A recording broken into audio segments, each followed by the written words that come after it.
জ্যোতিকার ইবাদত করতে হয় তাহলে শুধুমাত্র ইবাদতের উপযুক্ত কে? একমাত্র আল্লাহ তাআলা। কোন মাখলুকের প্রতি, কোন মাখলুকের জন্য একাধিক রবের ইবাদত করার কি কোনো সুযোগ আছে? নাই। ওই যে আল্লাহ তাআলা বলল কুল হুয়াল্লাহু আহাদ, তুমি বলো যে আল্লাহ এক, আল্লাহুস সামাদ লাম ইয়ালিদ ওয়া লাম ইউলাদ। এমনও না যে আল্লাহ তাআলা কাউকে জন্মগ্রহণ করাইছেন, তিনি কাউকে জন্ম দিয়েছেন। যদি এমনও হইতো তাহলে দেখা যাইতো যে আল্লাহ তাআলার ছেলেরা এর পরে আল্লাহ হইতো, এইটারও যেন কোনো সম্ভাবনা না থাকে। এই জন্য আল্লাহ তাআলা বলেন আমি কাউকে জন্ম দেই নাই, এবং আল্লাহ তাআলা কেউ জন্ম দেননি, তিনি অমুখাপেক্ষী। আল্লাহ তাআলা বলেন আল্লাহ তাআলা এক। হে নবী তুমি বলো যে আল্লাহ এক। আল্লাহ এক সব সময় সর্বহালাতে, শুধু মুসলমানের জন্য না, সমস্ত মানুষের জন্য এই স্লোগান ছিল আল্লাহ এক। হযরত আদম আলাইহিস সালাতু ওয়াস সালামকে যখন আল্লাহ তাআলা পৃথিবীতে পাঠিয়েছেন, এর 600 বছর পর্যন্ত, আদম আলাইহিস সালাতু ওয়াস সালাম থেকে নিয়ে শুরু করে 600 বছর পর্যন্ত মানুষ একাত্মভাবে বিশ্বাসী ছিল যে আল্লাহ তাআলা এক। আল্লাহ কত? এক। এক আল্লাহ, আর কোন খোদা নাই, আর কোন মাবুদ নাই, আর কোন মুরিদ নাই, আর কোন মূর্তি নাই, আর কোন প্রতিমা নেই, কিছু নেই। সমস্ত ইবাদত বন্দেগী, ভালো করবে খারাপ করবে সবকিছু কে করবে? এক আল্লাহ। ওয়াইদা মারিতু ফাহুয়া ইয়াশফিন আল্লাযী ইউমীতুনি সুম্মা ইউহয়িন আল্লাযী আতমা ওয়া ইয়াগফির লি রাব্বি খাতিয়াতি ইয়াউমাদ্দিন। সুস্থতা দিবেন, সুস্থতার নিয়ামত দিবেন, অসুস্থতার নিয়ামত দিবেন, ভালো রাখবেন, খারাপ রাখবেন, শান্তিতে রাখবেন, অশান্তিতে রাখবেন, পরীক্ষায় ফেলাইবেন, যত ধরনের যা কিছু আছে সব কিছু করবেন কে? 600 বছর পর্যন্ত এরকমই ছিল। আল্লাহ তাআলা সমস্ত ক্ষমতার মালিক, আল্লাহ তাআলা এক, সবকিছু ভালো মন্দ সবকিছু আল্লাহ তাআলা করেন। 600 বছর পর আল্লাহ তাআলার ক্ষমতাকে আস্তে আস্তে ভাগ করা হয়েছে। আল্লাহ তাআলার ক্ষমতাকে ভাগ করা হয়েছে।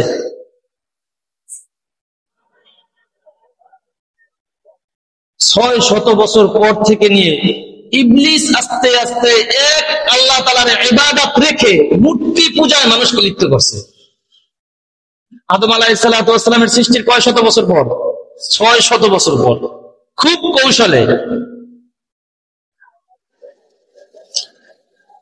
কুরআনুল কারীমের ভিতরে এসেছে ওয়াদ্দা ওয়ালা সুওয়া ওয়ালা ইয়াগুসা ওয়া ইয়াউকা ওয়া নাসরা।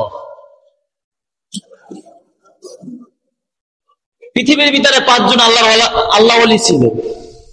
একজনের নাম ওয়াদ্দুন, আরেকজনের নাম সুওয়া, আরেকজনের নাম ইয়াগুসা, আরেকজনের নাম ইয়াউকা, আরেকজনের নাম নাসরুন। এই 5 জন ছিল আল্লাহর ওলি। যদিও কুরআনুল কারীমের ভিতরে এই 5 জনের নাম আসছে মূর্তি হিসাবে। কি হিসাবে? মূর্তি হিসাবে। ওয়াদ্দা ওয়ালা সুওয়া ওয়ালা ইয়াগুসা ওয়া ইয়াউকা ওয়া নাসরা। কিন্তু মূলত এই 5 জন ছিল আল্লাহর ওলি। এরা মানুষদেরকে দাওয়াত দিত, মানুষরা তাদের দাওয়াত গ্রহণ করে ইসলামের পথে, ইসলাম অনুযায়ী চলাচল শুরু করত।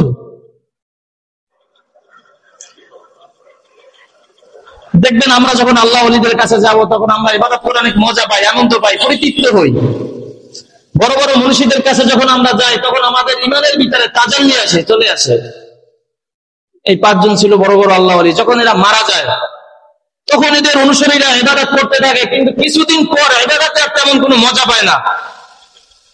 কারণ পীর যদি না থাকে, মাশায়েখ যদি না থাকে, যাদের হাত ধরে ইসলামের পথে যায়, সামনে আগায়, তারা এরকম গাইডলাইন দেওয়ার মতন যদি কেউ না থাকে তখন ইবাদতের মজা কমে যায়। ইবলিস মানুষের রূপে এসে তাদের কাছে বলল যে তোমাদের মন খারাপ কেন, কি হয়েছে? যে তারা বলল আমাদের যে নেতা, আমাদের যে আমরা যার অনুসরণ করি, এই যে আমাদের আলেমগণ আছে তারা তো মৃত্যুবরণ করেছে, এখন একটা ইবাদত বন্দেগী করে তেমন একটা মজা পাই না। হ্যাঁ মজা পাবা, একটা সিস্টেম আছে, আমি একটা সিস্টেম শিখাইতে পারি, তাহলে এই সিস্টেমে করলে মজা পাবা। কি সিস্টেম আমাদেরকে বলেন? তোমাদের যেই সমস্ত আল্লাহর ওলিরা, তোমাদের যে গুরুজনরা যেই মারা গেছে, তাদের প্রতিমা বানাও, বানাইয়া তাদের এক একটা বৈঠক স্থানে বানাও, তাহলে দেখবা তারা যদি সামনে থাকে তোমাদের ইবাদত বন্দেগী করতে মজা লাগবে।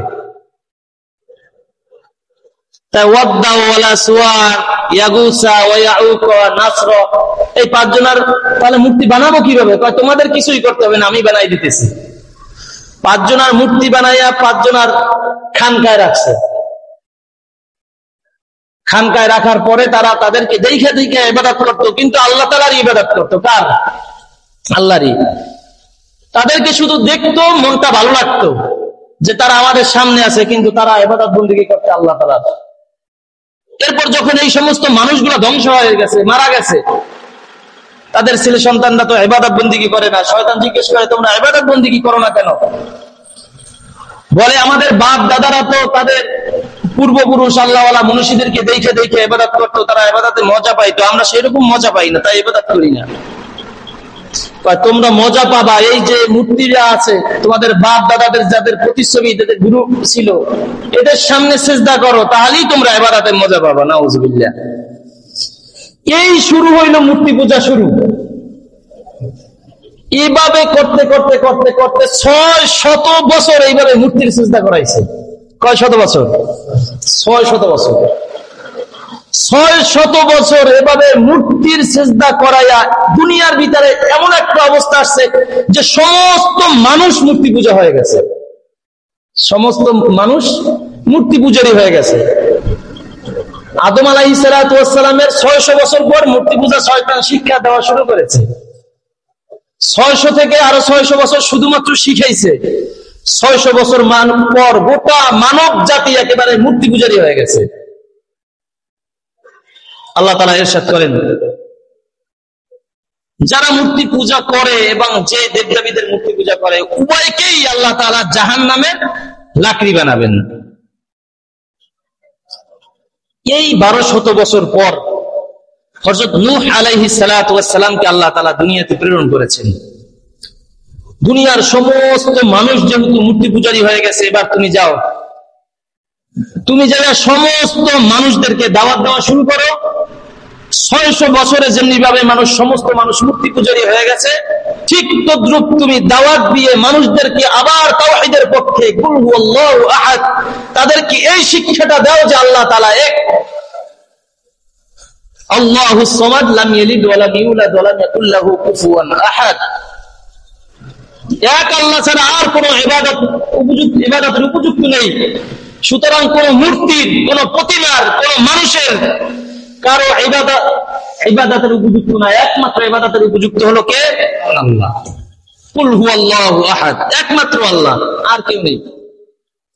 হযরত নূহ আলাইহিস সালাতু ওয়াস সালাম একে একে দাওয়াত দেওয়ার পর 950 বছর দাওয়াত দিবেন। 600 বছরের মূর্তি পূজারীদেরকে কত বছর দাওয়াত দিবেন? 950 বছর। 950 বছর দাওয়াত দেওয়ার পরে মাত্র 40 জনকে সেই মূর্তি পূজারী থেকে ফিরত আনতে পারছেন, আর পারেন না। তখন আল্লাহ তাআলা নূহ আলাইহিস সালাতু ওয়াস সালামকে বলল, হে নূহ, আমি আল্লাহ, আমি যা জানি তা তুমি জানো না। তুমি 950 বছর কেন, তুমি যদি এরপরে আরো 1000 বছর মানুষদেরকে তাওহীদের দাওয়াত দাও, একজন মানুষ ঈমান আনবে না। সুতরাং তুমি মানুষদেরকে যত দাওয়াত দাও, আর কোনো একজন মানুষও মূর্তি পূজা থেকে ফিরে আসবে না। যখন নূহ আলাইহিস সালাতু ওয়াস সালাম এই বিষয়টা জানতে পেরেছেন, তখন আল্লাহ তাআলার কাছে বললেন, ক্বালা নূহুর রাব্বি লা তাযার আলাল আরদি মিনাল কাফিরিনা দাইয়ারা ইন্নাকা ইন তাযারহুম ইউদিল্লু ইবাদাকা ওয়া লা ইয়ালিদু ইল্লা ফাজিরান কাফারা। হে আল্লাহ, যেহেতু আর কোন মানুষ তাওহীদের কথা শুনবে না, আপনি এক আল্লাহ এই কথা বিশ্বাস করবে না, তাহলে আপনার কাছে আমি নবী হিসেবে আরজ করি, আপনি সমস্ত মানুষকে ধ্বংস করে দেন। মানুষকে ধ্বংস করার জন্য আল্লাহর নবী দোয়া করেন নাই, মানুষকে বাঁচানোর জন্য আল্লাহর নবী দোয়া করেছেন। সেটা কোন দৃষ্টিকোণ থেকে? নূহ আলাইহিস সালাত আল্লাহ তাআলার কাছে বলছেন, যেহেতু কোন মানুষ আর দুনিয়ার ভিতরে ঈমান আনবে না, সুতরাং এই সমস্ত মানুষটা যদি দুনিয়ার ভিতরে বেঁচে থাকে, পরবর্তী যত প্রজন্ম আসবে সবাই তো মূর্তি পূজারী হবে। সুতরাং ওই সমস্ত মানুষদেরকে মূর্তি পূজা থেকে হেফাজত করার জন্য এই সমস্ত মানুষদেরকে আপনি খতম করে দেন। তখন নূহ আলাইহিস সালাতু ওয়াস সালাম এর কাছে আল্লাহ তাআলা বললেন, ঠিক আছে, তাহলে তোমার যে উম্মত 40 জন উম্মত আছে, এই তোমার এই 40 জন উম্মতকে হেফাজত করার জন্য এবং প্রত্যেক পশু পাখি জোড়ায় জোড়ায় নেওয়ার জন্য তুমি বড় একটা সাফিনা তৈরি করো। নূহ আলাইহিস সালাতু ওয়াস সালাম বড় একটা সাফিনা তৈরি করলেন। এই নৌকার ভিতরে সবাই তার 40 জন উম্মত এবং সমস্ত পশু পাখি থেকে এক জোড়া করে নিলেন। কাফেরদের ভিতরে কেনানো ছিল তার নূহ আলাইহিস সালাতু ওয়াস সালামের ছেলে।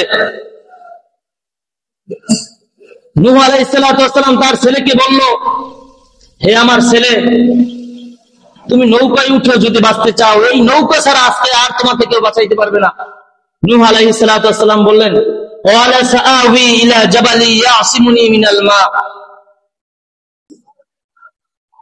আমাকে আশ্রয় গ্রহণ করার জন্য তোমার নৌকায় উঠতে হবে না, আমি পাহাড়ের চূড়ায় উঠবো, আমাকে এই বন্যার পানি আমাকে কিছুই করতে পারবে না। সাথে সাথে নূহ আলাইহিস সালাতু ওয়াস সালামের সামনেই তার ছেলেকে قال لا عاصم اليوم من امر الله الا من رحم وحال بينهما الموج فكان من المغرقين, সাথে সাথে ডুবাইয়া তার ছেলেকে মারছেন। নূহ আলাইহিস সালাতু ওয়াস সালাম ছেলের মৃত্যুবরণ দেখে বলল, ইন্নাহু মিন আহলি, হে আল্লাহ, সে তো আমার সন্তান, সে তো আমার সন্তান, তুমি কেন তাকে আমাকে আমার সামনে তাকে কেন মৃত্যুবরণ দিলা, কেন মেরে ফেললা? আল্লাহ তাআলা বলেন, ফালাইসা মিন আহলি, সে তোমার পরিবার থেকে না। যেই সন্তান মূর্তি পূজা করে, যেই সন্তান এক আল্লাহ ছাড়া অন্যকে বিশ্বাস করে, সে কোনোদিন তোমার সন্তান হতে পারে না।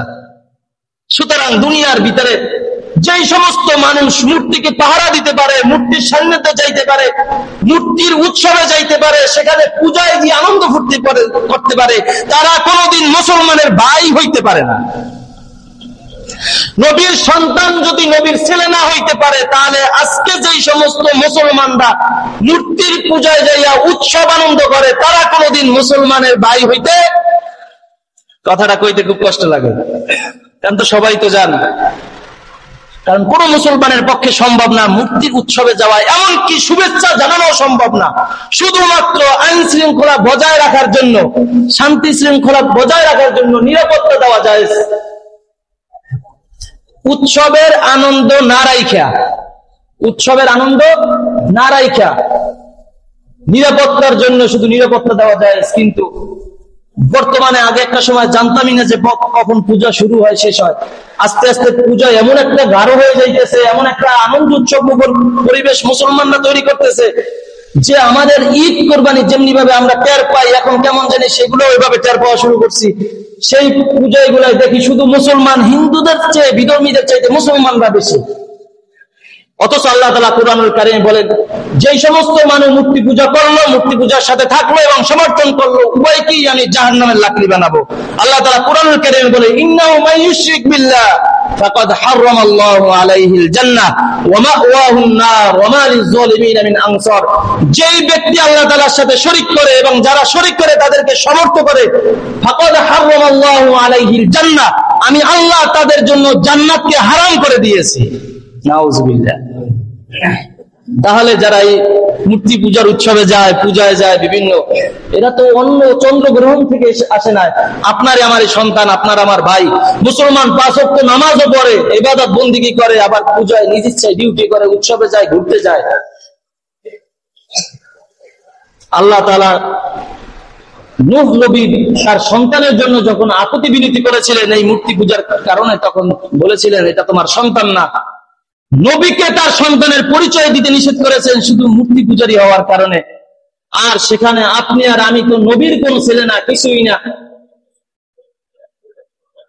সুতরাং যে সমস্ত মুসলমান ভাইয়েরা এই মূর্তি পূজায় উৎসব করেন, শুভেচ্ছা জানান, এটা মুসলমানের জন্য কোনোভাবেই বৈধ না, কোনোভাবেই বৈধ না। আগেও ছিল না, পরেও ছিল না, আগামীতেও হবে না।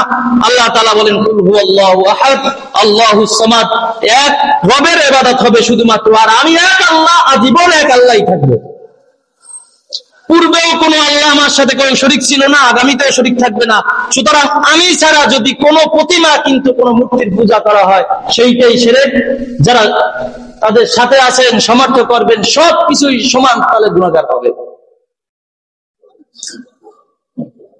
এটা হলো ইমানের একটা অংশ, আল্লাহ তাআলাকে একাত্মভাব বিশ্বাস করা, আল্লাহ তাআলা এক, এইটা স্বীকার করা এবং দিলে বিশ্বাস করা এবং কাজে পরিণত করে দেখানো যে আল্লাহ আপনি এক। আল্লাহ তাআলা বলেন, লাইন আশরাকতা লা ইয়াহবাতান্না আমালুক ওয়া লা তাকুনান্না মিনাল খাসিরিন।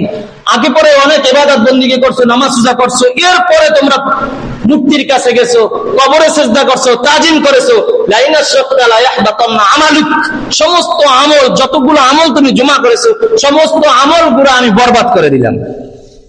কোন আমলই বান্দে আর জমা থাকবে না।